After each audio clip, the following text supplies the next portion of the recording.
Hello students, Praveen உத்ராத்தில் first பேப்பரில் சந்தர்ப்ப சாகித் வியாக்கியா பார்த்துக்கிட்டு இருக்கோம். அதில் 25 மார்க் இருக்குது, 5 கொஸ்டின் கேட்டிருக்காங்க. அதில் ஆ பார்த்துட்டோம். மூணாவது பார்க்க போகிறோம். இப்போ மூணாவது கொஸ்டின் 2 கொஸ்டினுக்கு நான் இம்பார்ட்டன்ட் போட்டிருக்கேன், மூணாவதுக்கு இம்பார்ட்டன்ட் போடுறேன் ஸ்டூடெண்ட்ஸ். அதுதான் இது. சரவணா கைடில் 146 பேஜில் ஏக்கு தின்காவில் வர இந்த மை கமண்டோமே பரா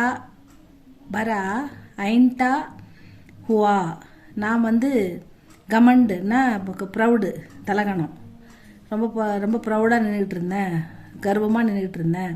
ஏக் தின் ஜபுதா முண்டேர் பர் கடா. ஒரு நாள் முண்டேரே நகா நான் மொட்டை மாடியில் நின்றுக்கிட்டு ஜாலியாக கர்வத்தோடு எல்லாத்தையும் பார்த்துக்கிட்டு இருந்தேன். அச்சானக் தூர்சே உடுத்தா ஹுவா. டக்குன்னு பறந்துக்கிட்டு வந்த ஒரு சின்ன ஏக்கு தின்கா ஆங்குமே மேரி படா, என்னுடைய கண்ணில் பட்டுது அப்படின்னு சொல்கிறாரு. இதுதான் இந்த கமெண்ட், அதாவது ஏக்கு தின்காவோட போயம். இது கொடுப்பாங்க. இதோட வியாக்கியா சந்தர்ப்ப பிரசங்கம் நம்ம எழுதணும். இது பார்க்கலாமா? ஏக்கு தின்கான்னா ஒரு சின்ன வைக்கல், ஒரு சின்ன வைக்க செத்தை. அதாவது வைக்கல்னா என்ன ஸ்டூடெண்ட்ஸ்? அது நெல் பயிர் விளைஞ்சு வரும்போது, விளைஞ்ச பிறகு அது நெல்லை அறுத்துட்டு அந்த செடியில் இருக்கிற அந்த நெல்லை மட்டும், கதிர்களை மட்டும் அறுத்துட்டு அதை விட்டுருவாங்க. அதுக்கப்புறம் தனியாக கதிர்களை அறுத்து அதை நெல் ஆக்கி அதை எடுத்து போயிடுவாங்க. அதுக்கப்புறம் பாக்கி நிலத்தில் இருக்கிற அந்த மீதி இருக்கிற அந்த செடி தான் வைக்கோல். அதை மாடுலாம் சாப்பிட்றதுக்காக எடுத்துன்னு போராக கட்டி வில்லேஜில், கிராமத்தில், வீட்டுக்கு பக்கத்துலலாம் போட்டு சேகரித்து வச்சுருப்பாங்க. அந்த வைக்கோல் குச்சி, ஒரு சின்ன காஞ்ச வைக்கோல் குச்சி தான் இவர் கண்ணில் பட்டு இவர் கண்ணை கலங்கடிச்சிடுது, இவருக்கு அருவத்தை போக்கிடுதுன்ற மாதிரி இந்த பாடல் வருது. அதனால் இது என்னன்னு பார்க்கலாமா? प्रसंग यह पद्यांश एक दिन का नामक कविता से दिया गया है. एक दिन का, அதாவது एक दिन கானா ஒரு சின்ன காய்ந்த வைக்கோல் குச்சி, ஒரு சின்ன வைக்கோல். அதாவது நெல் பயிரோடைய அந்த செடி காஞ்ச பிறகு அது சாதா வைக்கலாக இருக்கும், அது மாடுலாம் சாப்பிட்றதுக்காக கொடுப்பாங்க. அந்த சின்ன காஞ்ச ஒரு தூசின்னு கூட வச்சுக்கலாம், அது துரும்பு, ஒரு காஞ்ச சின்ன ஒரு செத்தை தின்கா அப்படின்னா நாம கவிதா சே தியா கயாக எகு அயோத்தியா சிங் உபாத்யாய் அரியோதிக்கு கவிதாக. இந்த ஏக்கு தின்கான்றது அயோத்தியா சிங் உபாத்யாய் அரியோதி எழுதுனா கவிதையிலிருந்து கொடுக்கப்பட்டிருக்கிறது. संदर्भ कवि कमंड को छोड़ देने की सलाह देना चाहते हैं.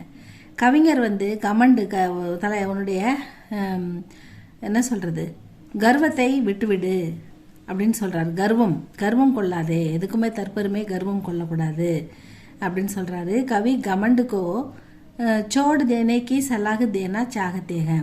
நமக்கு கர்வத்தை விட்டுடுங்க, தலகணத்தை விட்டுடுங்க, தற்பெருமை இதெல்லாம் விட்டுடுங்க அப்படின்னு சொல்கிறாரு. அதுதான் அந்த சலாகுன்னா நமக்கு ஆலோசனை கொடுக்குறாரு அப்படின்னு சொல்கிறாங்க. எகு கவிதாக்கி ஷுருவாத்தி பதுகை, இது கவிதையுடைய முதல் பத்து அப்படின்னு சொல்கிறாங்க.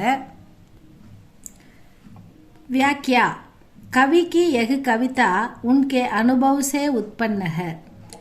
கவிஞருக்கு இந்த கவிதை அவருடைய அனுபவத்திலிருந்து அவர் பெற்றது அப்படின்னு சொல்கிறாங்க. इसलिए கவி அவருடைய சொந்த அனுபவத்திலிருந்து பெற்றதுன்னு சொல்கிறாங்க.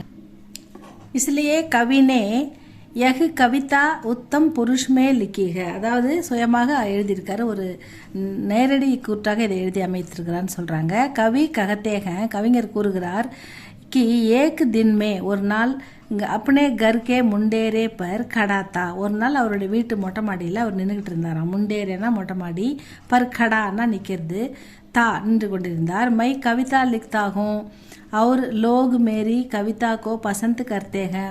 நான் கவிதை எழுதுறேன், இதனால் நான் அவங்க மத்தியில் பிரபலமாக இருக்கிறேன், அவங்க மக்களுக்கு மக்கள் என்னுடைய கவிதையை மக்களுக்கு பிடித்திருக்கிறது அப்படின்னு அவருக்கு ஒரு கர்வம் வந்துடுச்சு. இப்படி கர்வமாக அப்படியே ப்ரௌடாக நின்றுக்கிட்டு இருக்காரு மொட்டை மாடியில். इसलिए மை கமண்டி ஹோ கயா தா, எனக்கு பெருமையாகவும் பெரிய கர்வமாகவும் நான் மக்கள் மத்தியில் பிரபலமாக இருக்கிறேன், மக்களுக்கு என்னுடைய கவிதைகள் பிடிச்சிருக்குதுன்னு நான் ஒரு கர்வத்தோடு நின்றுக்கிட்டு இருந்தேன். கமண்டுக்கே காரன் மை ஐண்டா ஹுவா கடாத்தா, நான் பெருமையாக ஒரு திமிராக நின்றுக்கிட்டு இருந்தேன் கர்வத்தோட அப்படின்னு சொல்கிறாரு. அதான் கடா, நான் ஐண்டா ஹுவா கர்வத்தோடு நின்றுக்கிட்டு இருந்தேன் அப்படின்றாரு. இத்தனையுமே ஏக்கு தின்கா, அப்படி நிற்கும்போது ஒரு சின்ன வைக்கோல், அந்த காய்ந்த வைக்கல் தூர் சே உடுத்தா ஹுவா ஆயா, தூரம் காற்றுல பறந்துக்கிட்டு வருது. வகு தின்கா அச்சானக் மேரி ஆங்குமே படுகையா, டக்குன்னு அது வந்து என் கண்ணில் பட்டுடுது அப்படின்னு சொல்கிறாரு. அதுக்கப்புறம் அது பெரிய துன்பத்தை கொடுத்துருது அவருக்கு அப்படின்னு சொல்கிறாரு. அது என்னென்னா, ஒரு சின்ன நம்முடைய ஆணவத்தை அடக்கிறதுக்கு ஒரு சின்ன தூசி கூட போதும் நம்முடைய கர்வத்தை போக்குறதுக்கு அப்படின்னு சொல்கிறாரு. நம்ம வந்து பெரிய கர்வப்படணும்னு அவசியம் இல்லை. நம்ம கர்வப்படுறதுக்கு ஒரு சின்ன தூசி கூட நம்ம கண்ணில் பட்டால் அதை கூட நம்மளால் சரி பண்ண முடியாத அளவுக்கு அது வலியை கொடுக்குது அப்படின்னு சொல்கிறாரு. அதனால் நீங்கள் எப்பயுமே வந்து கர்வப்படாதீங்க. நம்ம கர்வத்தை போக்க ஒரு சின்ன தூசி கூட போதுன்றது தான் இது சொல்ல வந்த விஷயம். விசேஷ்தா எகு பது சரல்க, இந்த பதில் ரொம்ப சரளமாக இருக்குது, ரொம்ப எளிமையாக இருக்குது, எளிமையானது. மற்றும் ஹமாரே மண்மே ஜிக்யாசா பைதா கர்த்தாக, நம் மனதின் ஆர்வத்தை, அதாவது ஜிக்யாசானா நம்முடைய ஆர்வத்தை தூண்டுகிறது. கவிதாமே கஹானி தத்துவக, இந்த கவிதைக்குள்ளே ஒரு பொருள் இருக்குது. இஸ்லியே பது அசர்தார்க, இதனால் இந்த பது வந்து ஒரு வசீகருக்கும் வசனமாக இருக்குது. இஸ்லியே எகுப்பது அசர்தார்னா ஒரு அட்ராக்டிவாக இருக்குது அப்படின்னு சொல்கிறாரு. இதான் விசேஷம்.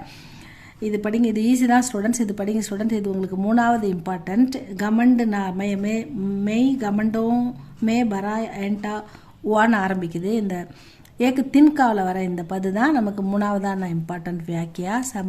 இதை நல்லா படித்து எழுதுங்க. உங்களுக்கு பிடிச்சதுன்னா சப்ஸ்கிரைப் பண்ணுங்கள், லைக் பண்ணுங்கள் ஸ்டூடெண்ட்ஸ். தேங்க்யூ ஃபார் வாட்சிங்.